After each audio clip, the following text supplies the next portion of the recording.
কবুতর যা যা যা কবুতর যা। ইংরেজরা কবুতরকে ডাকবাহক হিসাবে ব্যবহার করত। তাদের পায়ে চিঠি বেঁধে দিলে তারা সে চিঠি নিয়ে গিয়ে পৌঁছে দিত ঠিক জায়গাতে। এরপরে मैंने प्यार किया ছবিতে লতা মঙ্গেশকর গান গেয়েছিলেন, আর সেই পায়ে বেঁধে দেওয়া চিঠি নিয়ে গিয়ে কবুতর দিয়েছিলেন সালমান শাহকে। এটাই মনে হয় লাস্ট ছিল কবুতরকে ডাকবাহক হিসাবে ব্যবহার করা। আধুনিকতার ছোঁয়া এসেছে, কবুতরকে এই কাজ থেকে অব্যাহতি দেওয়া হয়েছে। আসসালামু আলাইকুম, কেমন আছেন সকলে? চলে এলাম নীল চাষ নিয়ে আপনাদের সামনে। এই সেই নীল গাছ, যে নীল গাছ আমি আপনাদের সামনে দেখাচ্ছি। ফুল হয় প্রথমে, তারপরে ফল, ফল থেকে শুকিয়ে গেলে সেটাকে নীল তৈরি করা হয়। দুঃখের বিষয়, তখন ফুল ছিল না, শুধু ফল ছিল। কিছু ফল ছিল কাঁচা আর কিছু ফল ছিল শুকনো। বিশাল একটা নদী, এই নদীর নাম ছিল কাজলা নদী।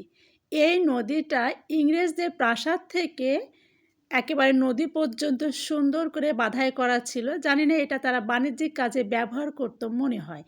আমি আবারও দেখাচ্ছি, এই দেখুন, এই সেই নীল চাষ।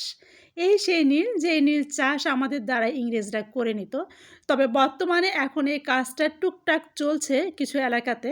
ইংরেজদের ব্যবহারে অনেক কিছু আমি আপনাদের দেখিয়েছি। ভাববেন না এই মোটরসাইকেল, হাঁড়ি পাতিল, কাপড় চোপড় ইংরেজরাই রেখে গেছে।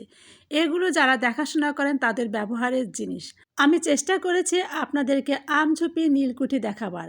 এবার চলুন, যেখানে নীল চাষ করা হতো সেই জায়গাটা আমি আপনাদের দেখাবো। সামনে আমার শ্রদ্ধেয় বড় ভাই যাচ্ছেন আর আমি যাচ্ছি পিছু পিছু। জানেন তো আমার কাজ ভিডিও করার।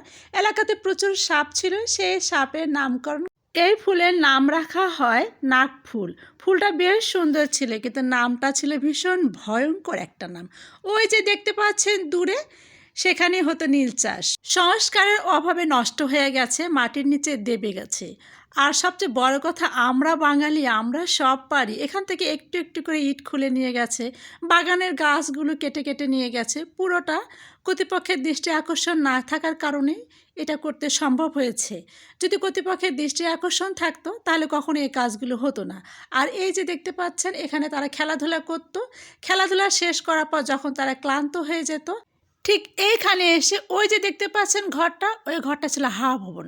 সেখানে এসে তারা বাতাস নিয়ে আরাম করতো। মেহেরপুর আমঝুপি নীলকুঠি জাদুঘর দেখালাম। চলে এলাম আমরা সেই নদীর পাড়ে। নদী খনন করলে বেশ ভালো হতো, আরও নদীটা ভালো চলতো। আর এগুলো ছিল ইংরেজদের অফিস আদালত। এখানে তাদের অফিসিয়াল কাজকর্ম চলতো, যেগুলো সংস্কার অভাবে নষ্ট হয়ে যাচ্ছে। আমি জানি আমার কথা কর্তৃপক্ষ শুনবে না, অতি সাধারণ আমি, তবে সম্ভব হবে যদি আপনারা সরিয়ে দেন তাহলে হয়তো বা সরিয়ে যাবে।